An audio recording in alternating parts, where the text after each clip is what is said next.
प्यारे बच्चों, आज मैं क्लास 9th का हिंदी बुक पढ़ाने जा रहा हूँ और ये जो है सो क्लास 9th का CBSE NRCA है NCERT ये पुस्तक है। तो उसका पहला जो अध्याय है वह है धूल। ये है धूल। तो धूल निबंध का मैं अभी निबंध को मैं पढ़ा रहा हूँ। उसके पहले ये देखिए, फ़ोटो देखिए, रामविलास शर्मा। ये रामविलास शर्मा इसके लेखक हैं। इनका जन्म 1912 और मृत्यु 2000 में हुई थी। अब आइए विषय वस्तु में। धूल। धूल जानते हैं आप, कहते हैं कि इसको। सबसे पहले आप लोगों को धन्यवाद मैं दे दूं, क्लास 8 से 9th में आए हैं। आपके उज्जवल भविष्य की कामना और शुभ आशीर्वाद देता हूं कि इसी तरह से पढ़ लिख करके होशियार, ज्ञानवान और बुद्धिमान बने, आपका भविष्य उज्जवल हो। मैं शंकर जी आप लोगों को पहले पाठ का पहला अध्याय मैं शुरू कर रहा हूं। तो देखिए, हिंदी कविता की सबसे सुंदर पंक्तियों में से एक यह है कि जिसके कारण धूल भरे हीरे कहलाए।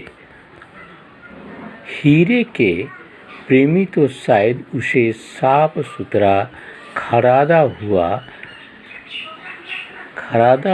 करता हुआ देखना पसंद करेंगे, परंतु हीरे से भी कीमती जिस नयन तारे का इस पंक्ति में वर्णन किया गया है वह धूल भरा ही अच्छा लगता है। जिसका बचपन गांव के गलियारों की धूल में बीता हो, वह इस धूल के बिना किसी शिशु की कल्पना नहीं कर सकता। फूल के ऊपर जो रेणु उसका श्रृंगार करती है, रेणु उसका श्रृंगार बनती है, वह धूल शिशु के मुंह पर उसकी सहज पार्थिवता का निखार करती है, यानी उसकी सहज पार्थिवता का निखार देती है। ये क्या हुआ? ये पथिरवता कहते हैं कि बचपन का जो सौंदर्य है ना, उसको निखार देती है। अभिजात वर्ग ने प्रसाधन सामग्री में बड़े बड़े आविष्कार किए, लेकिन बालकृष्ण के मुंह पर छाई हुई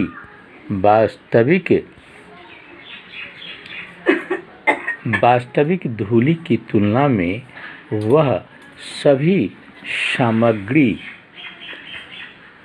क्या धूलित हो गई। हमारी सभ्यता इस धूल के संदर्भ में धूल के संसर्ग से बचना चाहती है। वह आसमान में अपना घर बनाना चाहती है। इसलिए शिशु भोलानाथ से कहती है कि धूल से मत खेलो। भोलानाथ के संसर्ग से उसके नकली सलमे सितारे धुंधले पड़ जाएंगे।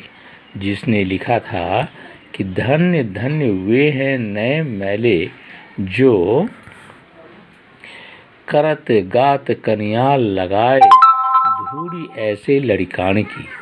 उसने भी मानो धूल भरे हीरों का महत्व कम करने से कुछ उठा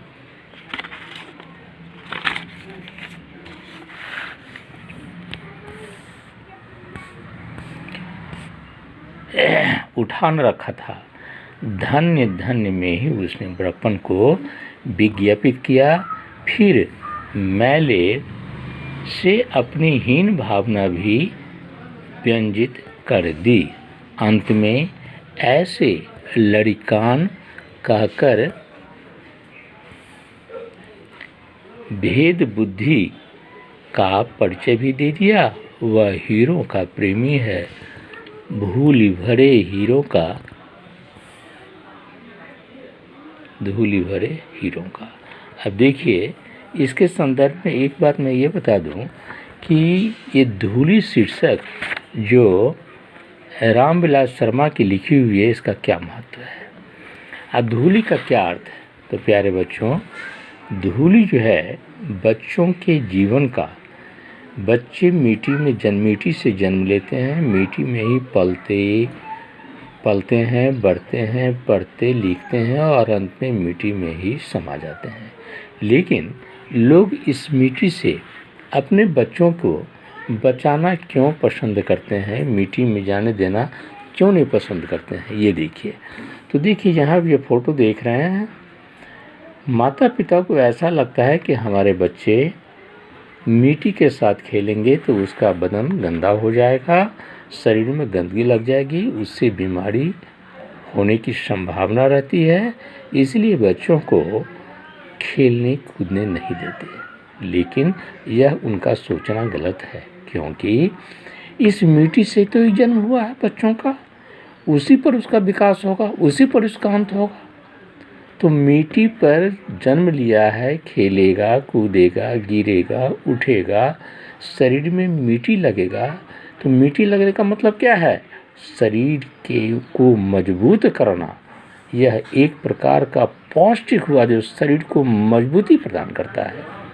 और इस तरह बच्चा छोटा से बड़ा जब होता है तब उसके बुद्धि में निखार आती है, लंबाई में अपेक्षाकृत वृद्धि होती है, किसी संकट का सामना करने के लिए तैयार होता है और उसमें अपेक्षाकृत जो बदलाव होती है, तब माता पिता को एहसास होता है कि हाँ, हमारे बच्चे अब पूर्ण रूपेण शिक्षित, ज्ञानवान, विद्वान व चरित्रवान बन चुका है।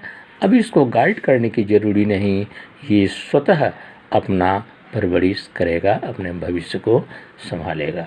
तो आज थोड़ा पढ़ा दिया हूँ, इससे आगे मैं कल पढ़ाऊँगा। धन्यवाद।